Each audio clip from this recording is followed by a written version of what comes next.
Hi every one. ഒരു ചെറിയൊരു ടോപ്പിക്കും കൂടിയും എടുത്തു കഴിഞ്ഞാൽ ഇന്നത്തോട് കൂടിയിട്ട് നമ്മുടെ SLCയുടെ ബയോളജിയിലെ ഫസ്റ്റ് ചാപ്റ്റർ അങ്ങോട്ട് തീരും. അത് കഴിഞ്ഞാൽ പിന്നെ നമുക്ക് ഇതിൽ എക്സാമിന് വരാൻ ചാൻസ് ഉള്ള ക്വസ്റ്റ്യൻസ് കൂടി ഡിസ്കസ് ചെയ്യാം. അപ്പോൾ നമുക്ക് നേരെ ക്ലാസ്സിലോട്ട് കിടക്കാം. നമ്മൾ ഇനി നോക്കാൻ പോകുന്നത്, നമ്മളിപ്പോൾ പഠിച്ചൂലേ, നമ്മുടെ പാരൻസിൻ്റെ നിന്ന് കിട്ടാത്ത സ്വഭാവങ്ങൾ നമുക്കുണ്ട് അല്ലേ?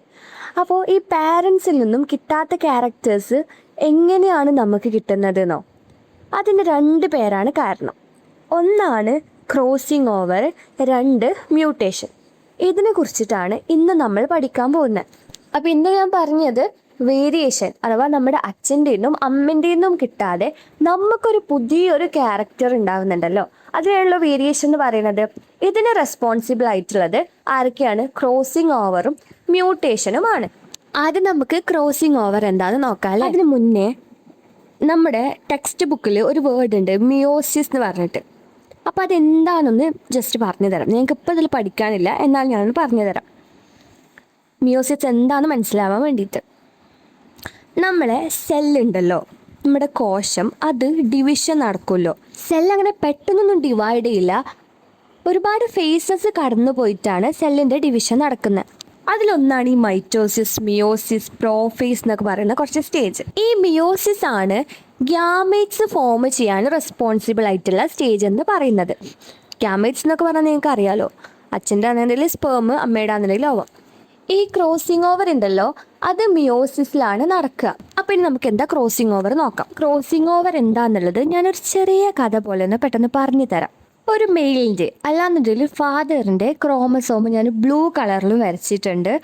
ഫീമെയിലിൻ്റെ അല്ലാന്നുണ്ടെങ്കിൽ മദറിൻ്റെ ക്രോമസോം ഞാൻ പിങ്ക് കളറിൽ വരച്ചിട്ടുണ്ട്. ഇവിടെ കുറേ കാലത്തിന് ശേഷം കണ്ടുമുട്ടുകയാണ്.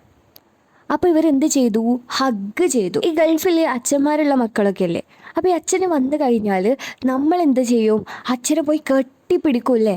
അതേപോലെ ഇവിടെ എന്താണ്, ഈ രണ്ട് ക്രോമസോംസ് തമ്മിൽ കെട്ടിപ്പിടിക്കുക മാത്രമാണോ നമ്മൾ ചെയ്യുക? അച്ഛനെന്താകും, ഒരുപാട് സാധനങ്ങൾ കൊടുത്തിട്ടുണ്ടോ, അപ്പം അച്ഛൻ്റെ കയ്യിലുള്ള ഈ സാധനങ്ങൾ നമുക്ക് തരും ചെയ്യും. നമ്മുടെ കയ്യിലുള്ളത് നമ്മൾ അച്ഛനും കൊടുക്കൂലേ? നമുക്ക് ഇഷ്ടപ്പെട്ട സാധനങ്ങൾ നമ്മൾ അച്ഛനും കൊടുക്കില്ലേ? അതേപോലെ അങ്ങോട്ടും ഇങ്ങോട്ടും സാധനങ്ങൾ കൈമാറി. അച്ഛൻ പറഞ്ഞു എൻ്റെ അടുത്തുള്ളത് നീ എടുത്തോ, നിങ്ങളെന്ത് പറയും? എൻ്റെ അടുത്തുള്ളത് അച്ഛനെടുത്തോ എന്ന് പറഞ്ഞാൽ അങ്ങോട്ടും ഇങ്ങോട്ട് കൈമാറില്ലേ? അതേപോലെ ഇങ്ങനെ കൈമാറി കഴിഞ്ഞാൽ ഈ രണ്ട് ക്രോമസോമും തമ്മിലുള്ള മാറ്റം നിങ്ങൾ ശ്രദ്ധിച്ചോ? കണ്ടില്ലേ? ബ്ലൂവിൽ എന്തുണ്ട്? പിങ്ക് കളറിൻ്റെ കുറച്ച് ക്രോമസോംസിൻ്റെ കുറച്ച് സംഭവങ്ങളും കിട്ടിയിട്ടുണ്ട്. പിങ്കിനാണെന്നുണ്ടെങ്കിലോ ബ്ലൂവിൻ്റെതും കിട്ടിയിട്ടുണ്ട്. ഇനി ഇവർ ഹഗ് ചെയ്യുന്നതൊക്കെ നിർത്തിയിട്ട് വേറെ വേറെ ആവാൻ നോക്കുകയാണ്.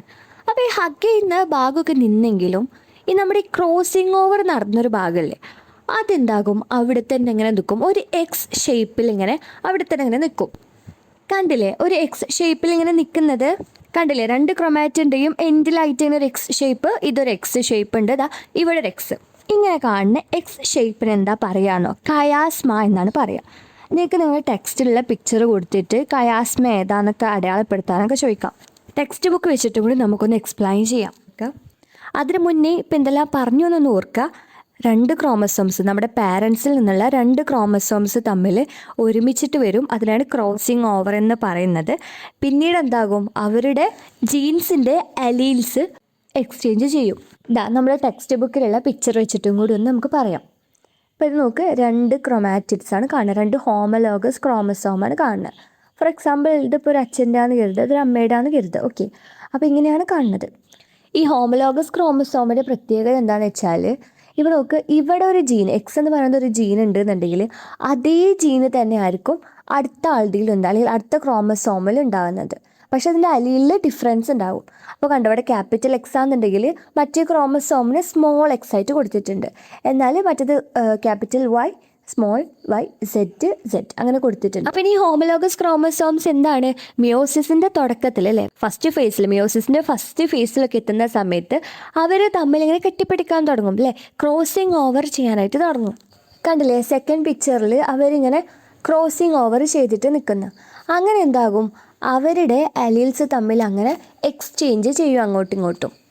അപ്പോൾ അവിടെ ഒരു എക്സ് ഷേപ്പ് വരുന്നുണ്ട്, അതിനാണ് കയാസ്മ എന്ന് പറയുന്നത്. അപ്പോൾ ഇത് നമുക്ക് ഈ പിക്ചർ വന്നിട്ട് നമ്മളോട് ചിലപ്പോൾ ലാബിൽ ചെയ്യാനൊക്കെ ചോദിക്കാം. അപ്പോൾ എക്സ്ചേഞ്ച് ചെയ്തുകൊണ്ട് തന്നെ എന്തെല്ലാം ഇപ്പോൾ സംഭവിച്ചു? യെസ്, മഞ്ഞക്ക് കുറച്ച് റോസ് കിട്ടി, റോസിനാന്നിടയിൽ കുറച്ച് മഞ്ഞ കിട്ടി അല്ലേ.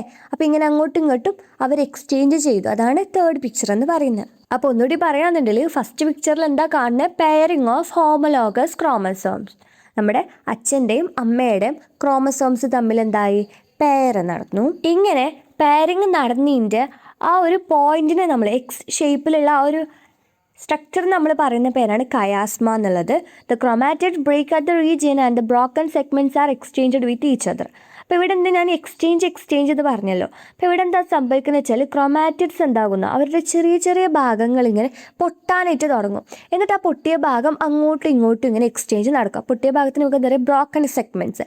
ആ ബ്രോക്കൺ സെഗ്മെൻറ്റ്സ് എന്താകും?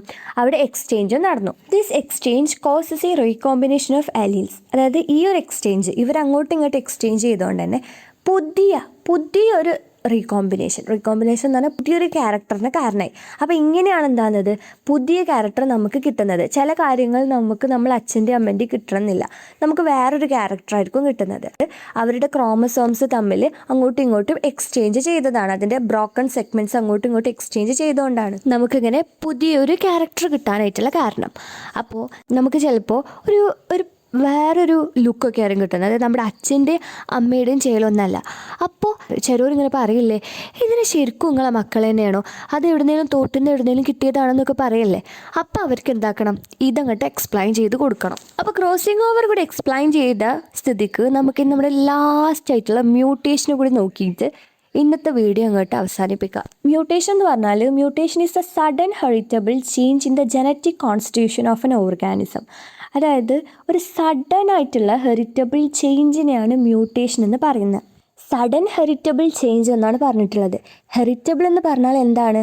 യെസ്, പാരമ്പര്യമായിട്ട് അത് കൈമാറും. ഓക്കെ, അപ്പം ഇങ്ങനെയുള്ള പാരമ്പര്യമായിട്ട് പാസ് ചെയ്യുന്ന സഡൻ ആയിട്ടുള്ള ചേഞ്ച്, അതിനെയാണ് എന്തെന്ന് പറയുന്നത്? മ്യൂട്ടേഷൻ എന്ന് പറയുന്നത്. അപ്പോൾ ഇതാണ് മ്യൂട്ടേഷൻ്റെ ഡെഫിനിഷൻ എന്ന് പറയുന്നത്. ഈ പിക്ചർ വെച്ചിട്ട് തന്നെ നമുക്ക് പറയാം. ഇപ്പോൾ അതൊരു ഡി എൻ എയിൽ എന്തുണ്ട്? നൈട്രജൻ ബേസസ് ഉണ്ട് അല്ലേ. അപ്പോൾ കണ്ടോ, GGACT അങ്ങനെ പോകുന്നുണ്ട്. അതേപോലെ തന്നെ അടുത്ത താഴ്ത്താന്നുണ്ടല്ലോ CCTGA എന്നിങ്ങനെ പറഞ്ഞിട്ട് പോകുന്നുണ്ട്. പക്ഷേ ഇതിൽ ഏതെങ്കിലും അങ്ങോട്ടും ഇങ്ങോട്ടും മാറുക. ഓക്കെ, ഒരു ചേഞ്ച് വരിക. ഇപ്പോഴും നോക്ക്, Tയും Aയും അങ്ങോട്ടും ഇങ്ങോട്ടും മാറിയിട്ട് രണ്ടാമത്തെ പിക്ചറിൽ കണ്ടു റെഡ് കളറിൽ കൊടുത്തിരിക്കുന്ന Aയും Tയും ആയിട്ട് മാറി. അപ്പോൾ ഇവിടെ എന്താണ്? നൈട്രജൻ ബേസസ് അങ്ങോട്ടും ഇങ്ങോട്ടും മാറിയപ്പോൾ തന്നെ എന്തെന്നെ മാറിപ്പോയി? അലീൽ തന്നെ അങ്ങോട്ട് മാറിപ്പോയി. DNA സ്ട്രക്ചർ തന്നെ മാറിപ്പോയി അല്ലേ. ഇതിനെന്താ കാരണം എന്ന് നമ്മുടെ ടെക്സ്റ്റിൽ തന്നെ പറയുന്നുണ്ട്. അപ്പോൾ മ്യൂട്ടേഷൻ എന്ന് പറഞ്ഞാൽ എന്താണ്? Is a change in genes or DNA അല്ലെങ്കിൽ ജീൻസിലൊക്കെ വരുന്ന ചേഞ്ചിനാണ് മ്യൂട്ടേഷൻ എന്ന് പറയുന്നത്. ഇനി മ്യൂട്ടേഷൻസ് ഉണ്ടാവാൻ എന്തെല്ലാം കാരണം വരാം? DNA replication errors. DNA replication എന്ന് പറഞ്ഞാൽ DNA സെൽ ഡിവിഷൻസ് നടക്കുന്ന സമയത്ത് DNA ഡബിൾ ചെയ്യും. ഓക്കെ, അപ്പോൾ അതിൻ്റെ ആ റെപ്ലിക്കേഷൻ എന്ന് പറഞ്ഞാൽ അതാണ്. അപ്പോൾ അതിൽ വരുന്ന എറേഴ്സ്, അല്ലെങ്കിൽ കെമിക്കൽസ്, റേഡിയേഷൻ കാരണത്താലൊക്കെ മ്യൂട്ടേഷൻ വരാം. Mutations create variations in characters. അപ്പോൾ മ്യൂട്ടേഷൻസ് നമ്മുടെ ക്യാരക്ടേഴ്സിൽ വേരിയേഷൻസ് വരുത്താം. അതായത് നമ്മുടെ അച്ഛൻ്റെ അമ്മേൻ്റെ അല്ലാത്ത ക്യാരക്ടേഴ്സിന് നമ്മൾ വേരിയേഷൻസ് എന്ന് പറയുന്നത് നമുക്ക് പാരമ്പര്യമായിട്ട് കിട്ടാത്ത, അപ്പോൾ അതിന് കാരണമാകും, വേരിയേഷന് കാരണമാകും. Mutated genes can be passed to future generations. അപ്പോൾ അതെന്താകാം? ഫ്യൂച്ചർ ജനറേഷനിലോട്ട് പാസ് ചെയ്യാം. ഞാൻ പറഞ്ഞു ഹെറിറ്റബിൾ ചേഞ്ചാണ്.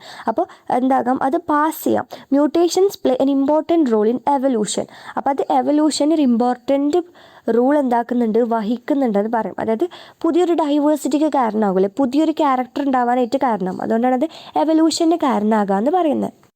അപ്പോൾ ഇതോട് കൂടിയിട്ട് നമ്മളെ ഫസ്റ്റ് ചാപ്റ്റർ തീർന്നിരിക്കുന്നു. അപ്പോൾ ഈ ഫസ്റ്റ് ചാപ്റ്ററിൽ എൻ്റെ ക്ലാസ് എങ്ങനെ ഉണ്ടായിരുന്നു എന്നുള്ളത് നിങ്ങളൊന്ന് കമൻറ്റ് ആക്കും. എന്തെല്ലാം കാര്യങ്ങൾ ഇമ്പ്രൂവ് ചെയ്യണം, ടെക്സ്റ്റ് ബുക്ക് വെച്ച് ലൈൻ ബൈ ലൈനായിട്ട് എടുക്കണോ, അതല്ലാന്നുണ്ടെങ്കിൽ നോട്ട്സ് ആയിട്ട് നിങ്ങൾക്ക് തരികയാണ് ഇതുപോലെ വേണ്ടത് എന്നുള്ളത് ഒക്കെ ഒന്ന് കമൻറ്റ് ആക്കുമോ. ഇനി നമുക്ക് അടുത്ത ക്ലാസ്സിൽ ഇതിൽ വരാൻ ചാൻസ് ഉള്ള ക്വസ്റ്റ്യൻസിനെ കുറിച്ചിട്ട് ഡിസ്കസ് ചെയ്യാം. So that's it for today. Okay, by.